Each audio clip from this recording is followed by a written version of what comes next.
You know that January 4th mission where you got the DFC? Yeah? I was on that mission. Oh, Yeah, oh my. Where did that fit? January, it was Verona, Italy. Oh, for heaven's Yeah, sake. up in the Po Valley. And Yeah. in fact, some 260, it was January 45, some 262 German jets and some 109s were seen near the target. Mm-hmm. Our colonel led our group, and it was a flop. I got to mention that it was a flop. But you and I were on many missions the same. I noticed that here. Brux we went to together. Blackhammer we went together. Vienna, I made that so many times. Were we in on that together? Oh yeah. I must have been. Well, you ready to start? Yeah. I'll do a little introduction and just all some right. real quick background, Okay. names and stuff. Sure. And then most of the questions I think Vince is going to ask. So, okay, my name is Kevin Callahan. I'm with the 8th Air Force Historical Society of Minnesota.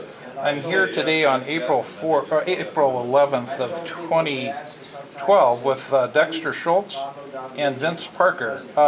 Dexter, would you state your full name?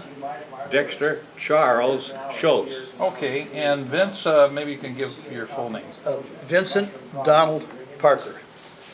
Okay, you were both in the 15th Air Force, and Dexter, you were, as I understand it, with the 484th Bomb Group. 484th Bomb Group, 824th Squadron. And so both of you were in Italy, and then of course Vince, you were with the 301st Bomb Group, 32nd Squadron. Right. Okay.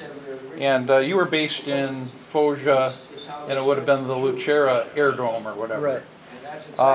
And Dexter, you were working out of Toretta Air Base? Mm-hmm. Okay. Toretta Air Base. And what is that near? Or what big town would people recognize? Serranola. Okay. And that's southern Italy? Yes, yes. Okay. And then Vince, you're a tail gunner on a B-17 during this period. And Dexter, you were on a B-24 as I a was pilot. a pilot. Okay. B-24, correct. Okay, good. And maybe we could start with the period of time. Or first of all, Dexter, what's your date of birth? January 2nd, 1922. So how old does that make you today? 90. Oh, okay. And Vince, Wow. you're November 14th. I know that because my birthday's on the 15th. 1925. 25. So how old would that make you today? Makes me 86. Okay. So you're both in Italy. How about the time period? About when were you first in Italy, and how long were you there? Oh, boy. You had 27 missions, I understand. I can't draw it up in this fading memory of mine. Maybe I could be of a little assistance. Please. Did you? How did you get over to Italy? Did you fly or take a boat? You might have been flying that aircraft if you knew that. I came on a boat and I came into the harbor of Naples. Oh. Do you recall how you? I can't. That's amazing. That really spooks me that I can't bring that forward. All right. Now, do you remember when you left after the war? Did you remember how you went home? Yeah. I flew out of it. I took an airplane. Well, I think went down to the heel of it. They had a bunch of airplanes that they were either going to junk or bring home that had very few hours on them. Okay, then. And I was assigned one of those, and I brought it home. And I came through the Pacific part. And Well, now you flew in Italy, so you were down at the heel, like you said. Yes. There was an air base called Gioia. It starts with a G in Italy, and that's the place where we left to go home. And I flew out of there in July of '45, and I went on a B-17, and we went to Marrakech. You remember Marrakech in North Africa? I recall the name. Yeah. I don't recall being there. Well, if you flew a B-24 home, Yeah. then you probably went the southern route. Oh, yeah. You didn't go, into South America, and then. Yeah, I came across the Amazon River. I remember Okay, that. then you do go that southern route. Yes. Yeah. I went the northern route. I went to the Azores and Newfoundland, Oh. so the war was over. Let's start with, That Amazon River was quite a river, as I recall. I don't remember, it was 100 miles across the end. Could that be? oh yeah. It was a yeah, vast river. Yeah, you didn't want to make a crash landing Oh, down. heavens, no. No. Well, let me ask a couple of sort of background questions. Did you have any nicknames in the service? Any names other than Dexter that you No, went by? no, I didn't, not in the service. Later. In civilian life, I had a nickname, they called me Duke. Duke. D-U-K. Oh, okay. I don't know how I came up with that, but in short, they've been hearing Dex, Yeah. and that didn't make any sense, so Duke, that was Yeah. it. Where were you from originally? Well, I was born in Sioux Falls, South Dakota, and then we moved to Minneapolis when I was just a kid. My dad, I guess, was working with a Standard Oil Company or something, and so we were transferred to Minneapolis, and that was. Did you get out of high school before you were inducted, or what was the sequence there? Oh, I graduated from Roosevelt High School in January of 1940. And at that point in time, the draft was looming, and you either were going to end up walking in the Army or something else. Well, I thought with just a high school education, it seemed impossible, but I thought, well, I'll try to qualify for Army Air Corps pilot training. And I did, and I made it, much to my astonishment. So I got into the 9 months pilot training, and that was a very rigorous training. I think there were only 10% of those who entered it came out the bottom end with your wings, because it was so strenuous physically and mentally. Yeah. When did you start? Were you drafted before Pearl Harbor, or was this after Pearl Harbor? I don't recall how it fit into Pearl Harbor. Oh, well, do you remember when you went into the service? Was it in 40 or 41 or later? I can't pinpoint that with a date. Okay. I can't. I'm sorry. So you did your basic training. Did you go through Fort Snelling then for? Well, your I was initial- inducted at Fort Snelling, and I went to basic training. I think was out in Kansas, and I don't remember. Primary, I think, was in Fort Stockton, Texas. Primary of all things down there in the. And then I finally, in my advanced training, where I got my wings, was in San Antonio, Texas. I think it was Biggs Field. I believe that was. Oh, okay, sure. And so you had gone through multi-engine training, and did you start out with the B-24? Yes. Where did you do the crew assignment? Where did you meet your crew then, after you got your wings? I keep a Lincoln, Nebraska rings a bell. Now I don't know why that would be, but it seems to me that's when our crew was formed up. Yeah, that's kind of a staging area. Yeah. My crew did the same thing. That's where I met my guys for the first time. Oh, well, that's good. That follows. I'm right on that then. Lincoln, Nebraska was it. Did you stay with the same crew throughout your period during the Second World War, or did you change crews? No, I started out as a co-pilot, and I don't recall how come my pilot name was Earl Sevela, S-B-E-L-A. And we got along fine. Flying a B-24 was a joint measure between two pilots. It took two guys working constantly to keep that bird in the air. Yeah. It was a lot of physical effort. Well, you had a lot of gauges and switches and everything. Oh, indeed, yeah. It was fantastic. And in our training, they put us in a hooded cockpit, turn out the lights, and then they'd say, well, where's your altimeter? Where's your rate of climb? And one thing and another. And you had to point that out without looking.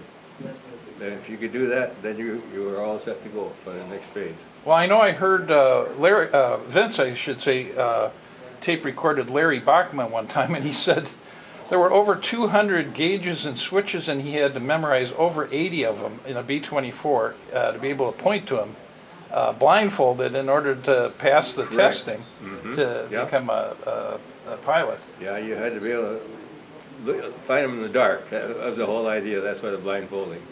So, did you pick up a B-24 and fly it to Italy, or how did you get to Italy? Did you go over on a ship, or? It seems like I did. I wish I had something to refer to. My memory spooks me the way it's failed me right now, and I can't come up with an exact fact. It just, I know somehow I went to England initially, and I think that was right after that disastrous desert warfare that Flo Wesley was at it. Mm-hmm. And the 15th Air Force was so disseminated for aircraft crews that they grabbed a bunch of us and flew us out of Italy, boom, right down to Italy, from England to Italy. So you came in pretty much as a replacement crew. Correct. Okay. And could you tell me a little bit about like the size of the group? Like how many people would be in a squadron in your base? I mean, how many airplanes? Squadron, it wasn't a squadron. Well, a group was 4 squadrons, I believe, as I recall. Yeah, and each squadron had anywhere from 25 to 30, depending on the mission. Yes, yeah. And you flew 27 combat missions. That's correct.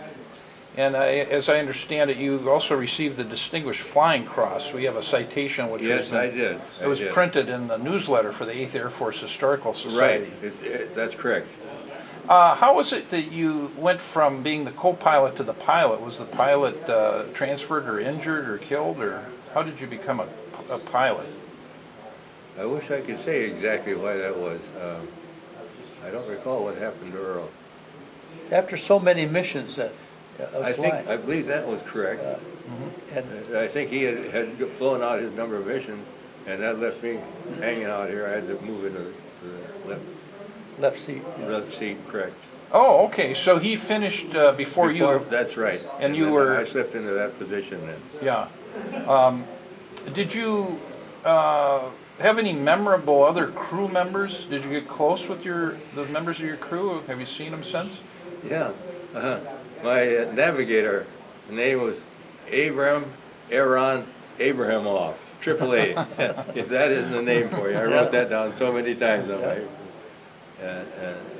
And Harry Gamoff was my bombardier. And Abe resides in Florida, I guess, and I still hear from him every year, once a year in the Christmas time.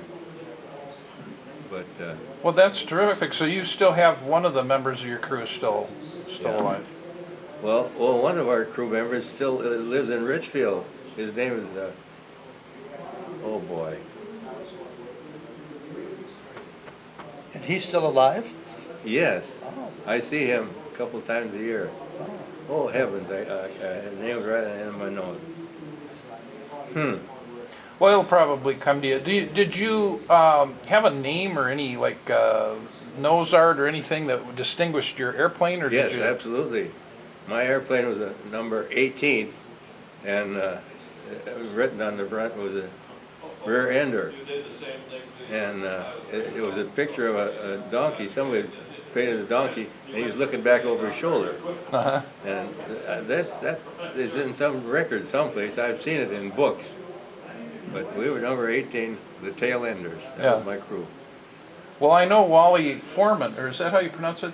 Wally Foreman or Froman? Yeah, Wally was Foreman. world famous for collecting the nose art. We'll have to go look at his book and see. He's probably got a picture of your plane. I think it will be there, yeah. So you flew a lot of. My engineer's name was Ward Bernhardt. Ward Bernhardt. Did you have a lot of crew reunions after the war where you'd get together, or did you not see each other afterwards? I don't recall that we had. I don't know how many there was, but not a lot of them. Yeah. Well, let's start maybe with the missions then. Vince, did you say you flew many of the same missions, or there might be some overlap in some of those? He gave me a copy of his missions one day, and I compared them with the missions that I flew, and we flew at the same time. We didn't necessarily hit the same target because there were alternate targets on those missions. But for example, I noticed when he got his DFC for his special accommodation on January 4th, 1945, Lieutenant Shultz was the pilot of a B-24 leading an attack box on combat against the port marshalling yards in Italy. Now, I went to my missions, and I noticed on January 4th, we took a mission to Verona, Italy, and that's the same area. And yeah, and we were. Now I have it on mine. I just made a few little notes here. There were some 262s, which was a German fighter plane. Jets. A jet was circled the group, and some 109s. That was a German. Amy 109. Yeah, Amy 109. And Colonel Holmes led our group, and I got down. It's a flop. Now, I didn't know that those 262s and 109s were up there. I was sitting back in the tail, and flew until I got home. We were just little bits, and getting it all this. And I read it in history that these planes attacked the group and so forth. And so there was a mission that we flew together, and you got the DFC. Can you explain to us what happened to you on that mission that accounted for your DFC? No, I can't. There's some sort of explanation here, I guess. Yeah, there is. It sounded like there was some trouble with the plane. Oh, here, I bet it's down here. After leaving the target, he fought his way alone throughout the long trip through enemy territory and brought both the ship and his crew safely back to base.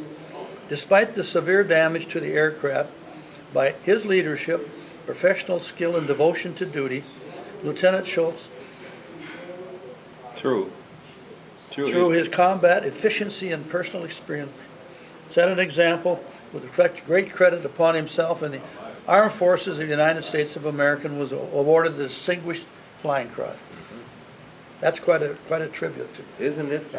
Great. My pilot also got a Distinguished Flying Cross. It could have been for any one of the missions. They were never fun, were they? Oh, heavens, no. No.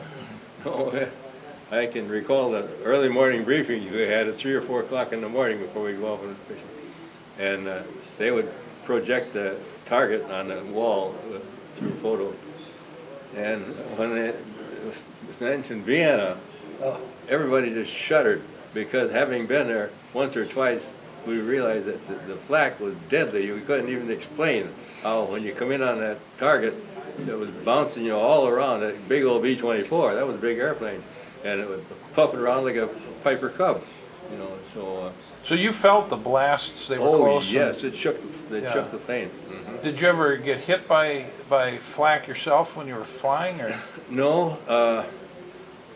The closest I came was, I think it was going to Linz. We wore modified steel helmets. They were a different kind of helmet in the cockpit, the pilot did. And there was a blast, an aircraft blast right above the cockpit. And it came through the roof of the cockpit, glanced off of my steel helmet, and lodged in we had padded seats that we sat in. They were real padded. And when I got down, I just happened to look back at my head there, and here was a hole in so I reached in there and I dug out, and I got a piece of flak at home, about that big. Wow. And it had been just high enough to go over the top of my steel helmet. If it had been down that farther, I'd have bought the farm. That would have been it right there.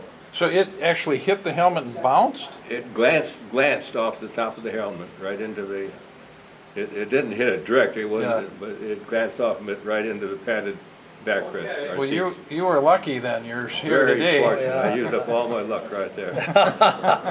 Yep. Now, were you flying co-pilot that day, or do you remember if you were? I assume the pilot. You were the main pilot at the very end of your missions. I can't recall for sure at that point in time where I sat on that. Did the war end and you were still in line to fly like 35 missions or something, or? Well, yeah. The war ended. That's why I ended at 27. I was still flying combat missions, and then the war collapsed. So that took care of that. That stopped it right there. 27. At the war's end. Were there other? Obviously, that was a pretty hairy sounding mission. You had a lot of severe trouble with the plane getting it back. Yes. And then you had to separate from the other formation. it sounded like. Did you have memories of going over the Alps, or how you got back to Italy on that one? Well, not particularly. You talked to me about flying formation one time and how close you were. Tell us about the time you had to tap the wingman next to you. I don't recall what that was all about at this point in time, but it seemed to me, I didn't think he was flying in proper position or something, so I reached over my wing and tapped him, got his attention. Then we got in formation and away we went. So. That's tight formation. Oh You yeah, could tap the well, other- bet you. Yeah, we were close. So did you ever run into fighters, or I mean, obviously the flak was pretty awful. It almost killed you. But did you run into fighters on those missions? Oh yeah, frequently we had fighters that would harass us. ME-109, the Messerschmitt 109, and. How did they generally attack? Was it from the side, or the rear, or the front, or was there any I think pattern they to came it? down on us from the front. They tried to blow up the cockpit. This is why that was all. They don't want to come in from the back because all the other gunners could shoot them as they came in. So they'd come in high and forward and shoot at the cockpit to knock us out, the pilots, if they could. So you were the #1 target, was the Right. pilot and the co-pilot. Mm-hmm. And Vince, didn't you say that you didn't see that many attacks from the rear in your experience as a tail gunner? They stopped attacking the rear early in the war because they had to get in. They lost their forward speed. We traveled about 150 miles an hour cruising with a full bomb load and all the guys. Right. And I think you guys flew a little faster in the B-24. You were cruised about 160, something like that. I think that sounds correct. Yeah, and then, so they'd come in, like he says, on the front. They'd come out of the sun in pursuit curve. Right. They'd take a shot at you, go for the pilot compartment, and then Away. and then away. And it happened so fast. Everything's happened fast in the air. But in the tail, they would come out, they'd have to come within, at least 600 yards or closer to get a shot at us, and we could shoot at them sooner than that. And they lost so much speed because of our forward speed, it slowed them down. So they changed their tactics. They went after Dexter here in the front. Well, the tail gunners had the position of seeing how much damage our bombs did. We dropped these, and they were watching when they struck the ground. We could talk back and forth to them. Did we hit them? Did we miss them? You know. So. And the gunner's their only job was to watch things. They didn't have any other job to do. Scan the sky so that they could report back what was happening in formations. Were there other missions that were memorable to you that you recall? I know you've got a long list, and was there any particular one that stands out? Now, let's see here. It seems to me Brooks was a real tough one. Right, Brooks was tough. You went over Brooks on Christmas Day. That was Milan. Brooks was 1220. Here's Brooks right here. Oh, okay. But I hit Brooks a couple of times. Yeah. We went over Brooks on Christmas Day, and we went over the target 3 times. Did you ever have to go around to do a 360 when you bombed? I think so. Yeah. I think so. Yeah. Yeah. Okay. We went up to northern Italy at the same time you did, and if I'm correct on that, on Yeah, there's 2 of them there on April 9th and 10th. 9th and 10th. Consecutive days. Right. Northern Italy. I was on the 10th mission. And then again, just another few days down the line, we started hitting Italy. Bam, see? You know, when we 2 went more. up there to support the troops in northern Italy, we didn't fly normal position. We flew along this way to bomb the lines rather than a box formation. Remember that? How we'd be all lined up, and we'd drop fragmentation bombs. Oh yeah, that's for personnel. Yeah, personnel bombs. Right. And they would hit the ground, and there was a little frag strips that would explode, and thousands of particles would shred the trees and the troops, and then we would. So you were on that same mission with me. We were on quite a few together. Yeah, right. And I'm going to stop just for a moment for technical reasons. But Negro outfit, the, Oh, the red Tuskegee tails. Air- Yeah, did you remember ever seeing the red tails? Yeah, yeah. And I had occasion to meet one or two of those guys some time ago at the air show out at Flying Cloud. Oh, yeah, was that, there was a couple of them. There was, Joe Gomer was one, and then one passed away. But Gomer's still around. Joe Gomer, he's living in Duluth. See? And I forgot the name of the other, but there were two, I think, red tails in Italy that were at I believe that's Air correct. Expo. Mhm, yeah. So, They were at It the was- military shows out at the fairgrounds too at times. yeah. Mhm. Yeah. Well, did you ever meet them at the Well, time, or they No, were not on a at the different time. base? No, we never got that chance. We were not in the same place on the ground. Yeah. That was the whole thing. Well, tell me a little bit about life on the base. Now Vince, there's actually a movie that shows he was living in an olive grove, and he had tents, and there's actually a lot of film of his base. Can you tell me where you were based and what it was like? Yeah, when we first got there, we were living in cast-off infantry tents. And they talked about sunny Italy, but it was raining off and on in sunny Italy, and it was miserably cold in those tents. But Now, we what's were an there infant? long enough, so some of us got together in the crew, 3 or 4 guys, and we hired some of the Italian local people to build us casas. And so we built a casa which was about, I think it was about 24 by 30 feet wide, and split down the middle. And then there'd be 4 crew members on each side. The 4 officers, 2 pilots, navigator, and bombardier, would occupy each side of this casa.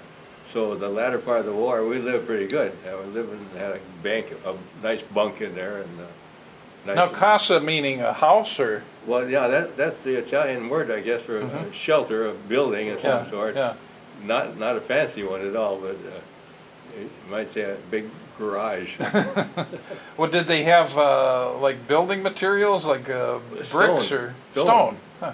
Yeah, it was sort of like the sandstone that we have along our river that they saw out of in the shape and size of building blocks. And then they put those together with some type of cement. They saw those right out of the ground. They were. Right, yeah. And use them as building blocks. Just exactly like a building block. Stack them and then cement them together. So you had a really substantial building. How did you heat the building? I know Vince had a. Oh, we interesting. converted, I think it was a 55-gallon barrel. Mm-hmm. And somehow we took that and built a deal that we could get a fire going under it. And I think I mounted the gas tank outside and brought it in a pipe inside and into this thing. And then we'd light it very carefully Yeah. so not to blow the building Oh, up. yeah. But we'd have good heat out of these 55-gallon barrels. That was a great stove. Well, this sounds like kind of the same Exactly. system. 100 octane gasoline. Oh, yeah, yeah, boom. Wow. More than one guy's group ran screaming from a tent that was on fire. Yeah. Oh, that's great. Well, did you like the B-24? Did you ever fly other planes in training or anything? Well, oh yeah, in training you flew a lot of different planes. To gain your pilot's wing, you started out in a primary trainer. I don't remember what that primary trainer was. Well, there was something they called the bamboo bomber. Well, that was a Cessna U-78, Yeah. I think. AT-6? Did you fly the AT? AT-6 was your advanced single engine. But I think the UC-78, I believe, was the twin engine, the bamboo bomber we called it. Oh, okay. That's what we got our training in for multi-engine, twin engine. Somebody told me that one of the nicknames was Rhapsody and Glue for that I airplane. think that's true. That's good, yeah. Right. So, did you ever fly a B-17? I As a had an comparison? opportunity at one time, and I don't recall what that was all about. It wasn't a mission, it was something else. I guess we were transporting it someplace, but just enough to find out that it was a nicer airplane to fly than the B-24. The 17, they said, was a pilot's airplane. It was a lot nicer to handle than the 24. So you had to really wrestle the controls on the 24. It took a lot of strength, physical strength, to keep that B-24 flying. If you let off, take your head to the ground, it had to gliding angle of rock. Yeah. Did you trade off with your other pilot? Oh yeah, regularly, because there was so much physical effort. You really could get tired flying it. So I think we flew in 20-minute intervals. Regularly, we didn't wait and call back and forth. We just had all set up 20, 20, 20 like that. Did your crew come through the war okay, or did you have any injuries or casualties? We were very fortunate. There was no one injured on the airplane. So extremely. When you were in combat up there in the air and all those shells were exploding, did you talk to each other on the party line? Did anyone call for oxygen check to see if everybody was okay? Oh, I think that was a regular check. Okay. I don't recall how that, if you bring that up. And yeah, they had to be sure, because if you lost your oxygen, you didn't know it. You just pass out. So that was the one thing where they would be sure that everyone was on it. Get them to acknowledge, yeah, I'm okay, I'm on oxygen. Did you wear your body armor over the target to your flak suit? Yes, you betcha. That was a miserable thing to wear. It was a crushing deal. It was a vest, not a whole big. And that was. Now I noticed you had a document. Is that based on your pilot log, or how did you accumulate all the missions? Did you keep some kind of a log book? I don't recall that I did. And if you look at these, you find they're quite spaced. They aren't real close together. Mm-hmm. They didn't want to. You get a mission or two, maybe 3 at one time, and then you get a break. Yeah. To give you some breathing time. The subject, individual combat missions, and it's his. They gave him this record. I got the same thing here. This is to certify Vince Parker has completed the following combat missions, and that's a very simple. Although the format's a little different than mine. Mine shows the hours, and does this one show the? It shows the mission. Mission number and the date. Yeah. Mm-hmm. That was all. Did you save any other? Heavens, I flew on Christmas here. Mm-hmm. January 25th, 1944, to Villach, Austria. That would be a terrible thing to do. I imagine that bothered us a whole lot to be flying and dropping bombs on Christmas Day. Yeah. Well, you had to fly over the Alps too. Well, yeah. There was a series of them. We flew over the Italian Alps and the Austrian Alps and then the German Alps. We just kept going over mountains, and sometimes it was really beautiful back there. Of course, you were busy flying all that time. You bet you. Did you save any other documents or photographs? Did anybody take any pictures that you still have? No, the photographs were a rare thing in those days. You just didn't have a camera. Yeah. So I didn't have the opportunity to do that. No. Do they still? Did they give you photographs when you went in? So you still have the portrait of your crew, a picture of you and your crew. You have that. I'm quite sure that I have that someplace tucked away.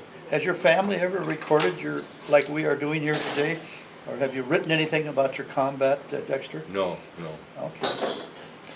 Did you meet the local people, the Italians, when you were on the base?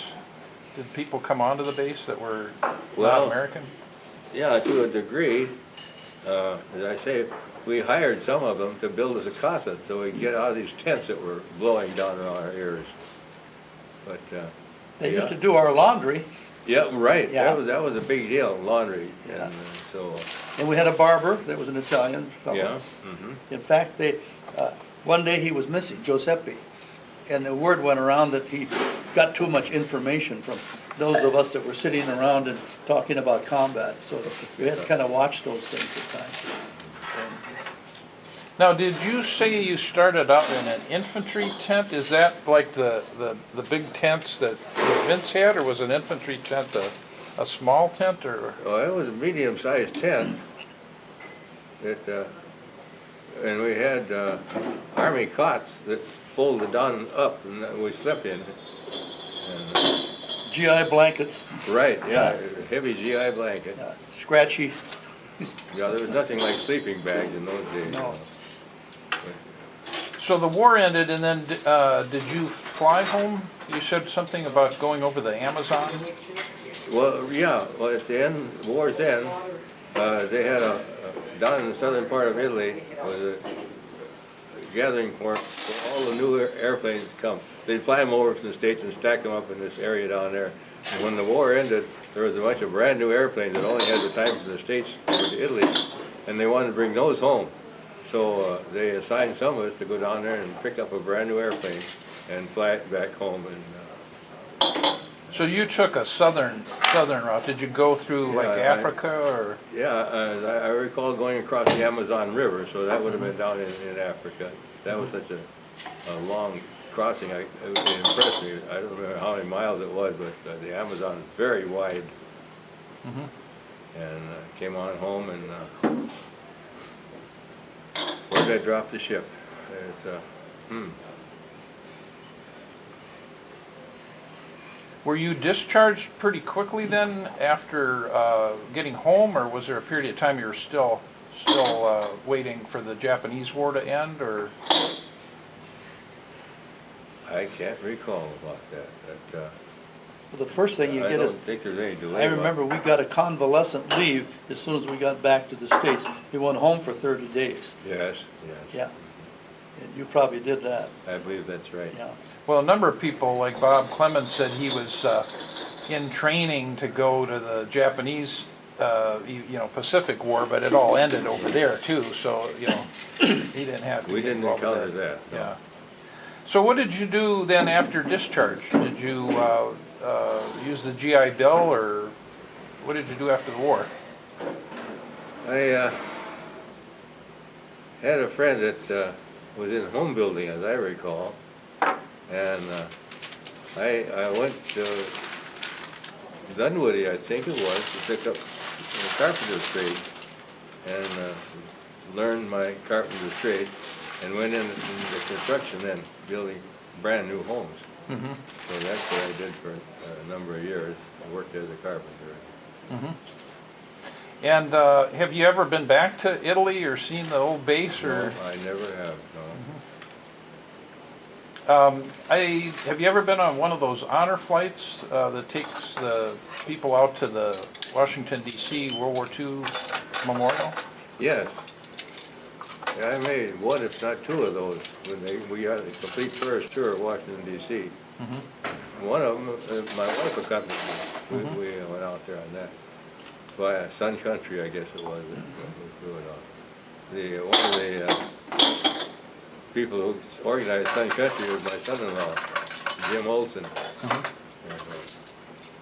So we had some passes on Sun Country. What did you think of the trip? Did you like it? Oh, yeah. It was a lot of fun. We were very flabbergasted by Washington, D.C. That was a vast area, and we took in the museum out there.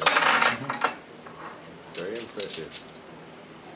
Good. Well, was there anything else maybe I haven't covered that you'd like to add to this while we have you on video? I guess not, Kevin. I did my duty as called for, and I was very thankful to survive it because we had some very, very hazardous times. But I was lucky to come out of that. Able to settle down in Indianapolis and be a homeowner. Yeah. I've met your son, Dean. He's come to some of the meetings from Salt Lake City. He's a government employee just out of Salt Lake City. They test I don't remember what it's testing grounds anyway, and they test utensils and vehicles out there. And he's one of the photographers that films these tests. And then the government decides whether they're going to manufacture that thing or scratch it, whether it's going to be satisfactory. So that's what our youngest son did. Our eldest son, Gary, died several years earlier of prostate cancer.